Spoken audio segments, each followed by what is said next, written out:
Hello mga kababayan, kumusta kayo lahat? Ngayon ay second week, second week na ng January.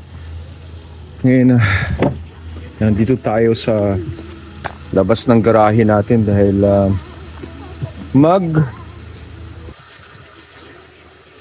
mag-change oil tayo guys, dahil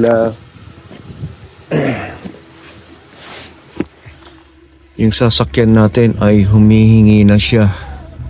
Ayan o, 15% na lang ang oil.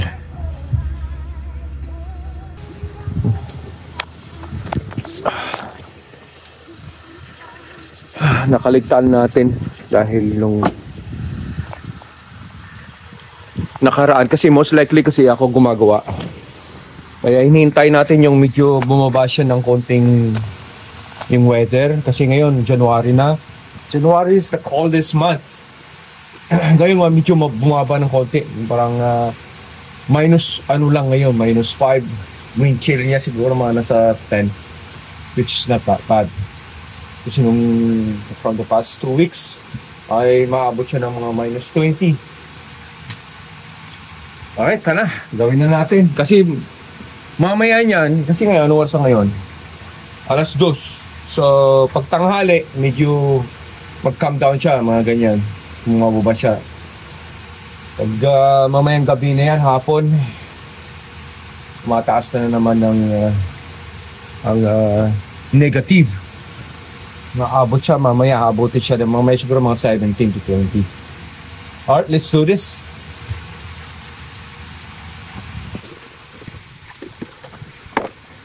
Dapat dali na lang natin sa shop, pero mas gusto ko kasi pag ako na lang ang gagawa. Isa pa, makakasagit pa tayo ng halos 50%. Diba? So, ganun lang yun.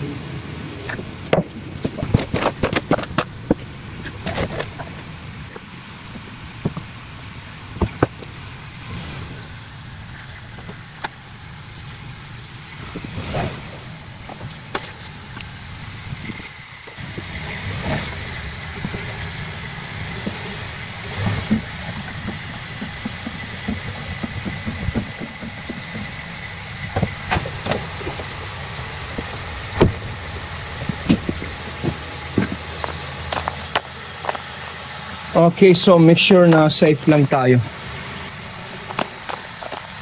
So, it's all good siya. Lagyan lang natin ng block.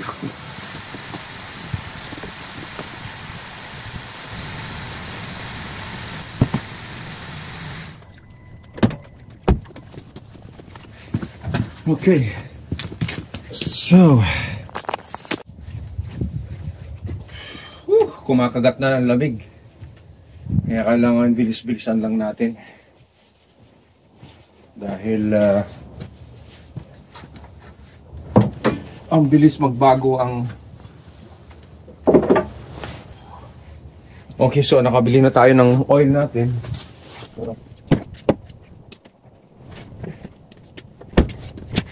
Ito yung filter natin ay ano rin to, para sa synthetic.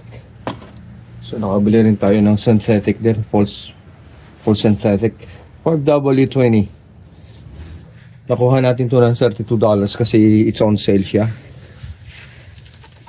Kasi ito kung paggawa natin sa shop to, umabot ng 100. Ay mga $60 ang charge nila. Ang synthetic 65, crushing labor mga 35, tas ito like around 110. So mas maigi na yung ano, tsaka isa pa sanay naman na tayo guys. So basta itapat lang natin dun sa weather na medyo mag-calm ng konti, mag-calm down. Kagaya ito mga minus 5 lang ngayon, so okay. Kailangan na natin tapusin. Alright, let's do this. So ngayon, pupunta tayo sa ilalim.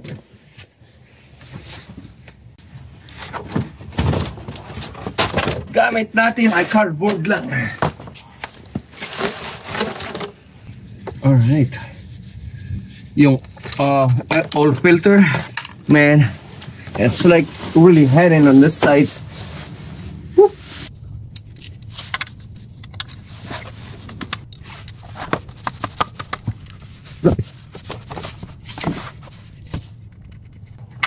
Ay.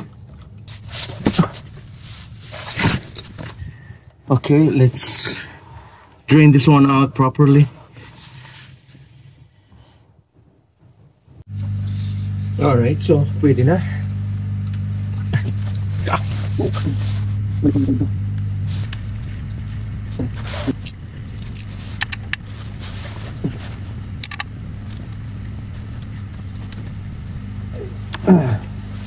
Okay, that's good.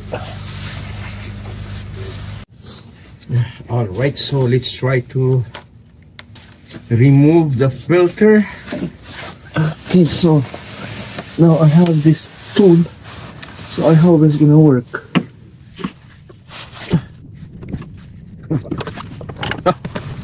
That's hard.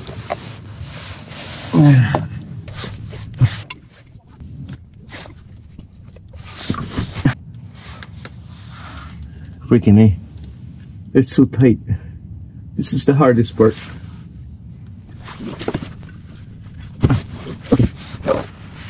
Now let's get ready, because the oil is gonna drop on us. I'm gonna put this on here. Yeah, there you go. Oh, good. It's nothing. All right.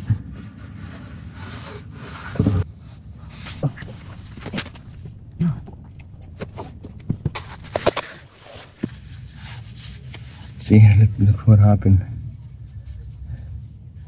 Because I didn't have a proper grip waiting in there. Alright, so ilagay na natin yung ano. Just the one that we had. The new one. Okay. Lagyan natin ng lubricant.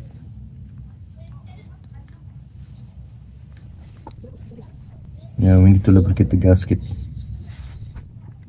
Okay, that should be good.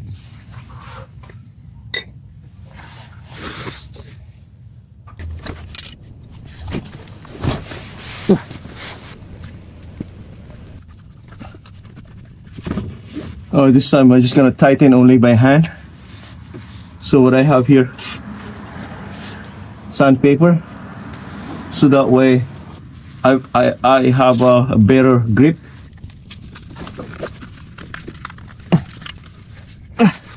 Here we go. All right, we're good to go. Oops.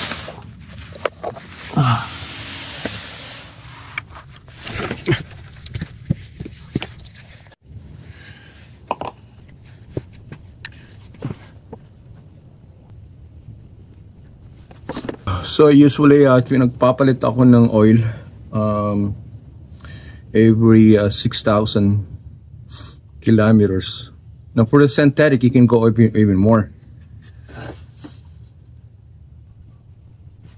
The schedule that we had it, that's showing from my dashboard, that wasn't accurate because at that time I didn't reset it.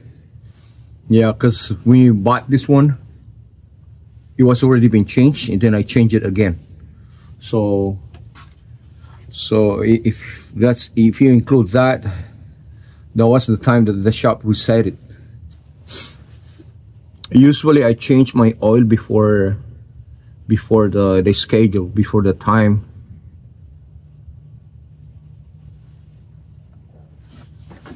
Before the time comes. So the Acura takes so this one is 5 liter. Yeah, 5 liter. This one takes like 4.5. So I'll just go from here.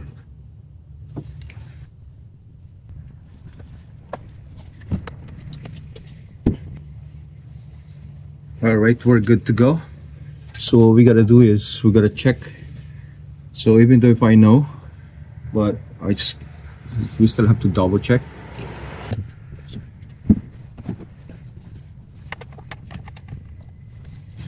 Alright, so what am I gonna do now is we're gonna start the car.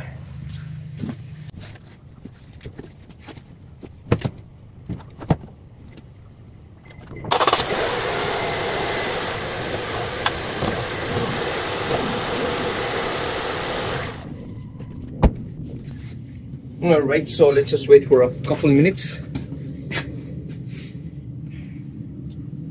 Kasi pinakyat natin yung oil. Pababahin natin. Para kung ganun, ma-measure natin ng tama. Alright, so let's final. Let's do the final check.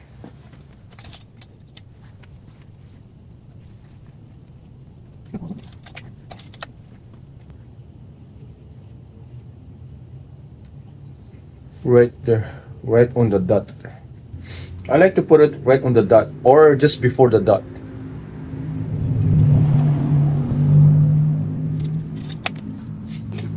Right, because overfilling is not good. I'm not the expert, but most of the shop that I know recommended to not to overfill it. All right, guys, so that's it for today. We're all good now.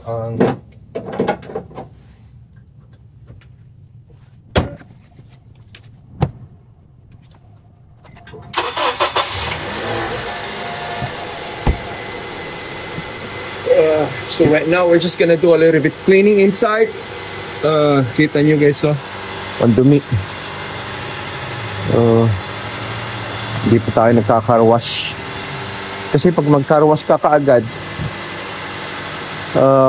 lalo na kung bukas ay mag-i-snow ulit, so might as well like wait until everything calms down, saka na natin hugasan. Pero hindi rin maganda na patagalin mo dahil yun ang nakakasira sa body ng sasakyan. Alright mga kababayan, maraming salamat sa panunod.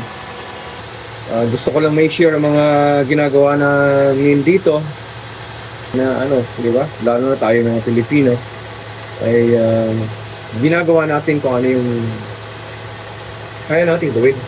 Usapan niya mga tipid. Ginagawa ko lang to, dinadala ko sa shop pagka yung ganito na kunyari talagang hindi ko kaya ng weather, masyadong malamig at nag-snow lagi, doon ko na dinadala. Usually, I don't really change oil at this time. Dahil naka-schedule na ako ng change oil ko sa mga sasakyan ng Oktubre, ayan, tapos April. Ayan. Yan ang schedule ko. Pero nagkataon lang kasi ito na kailangan i-change oil dahil nung nag-long drive tayo ng malayo. Tapos doon.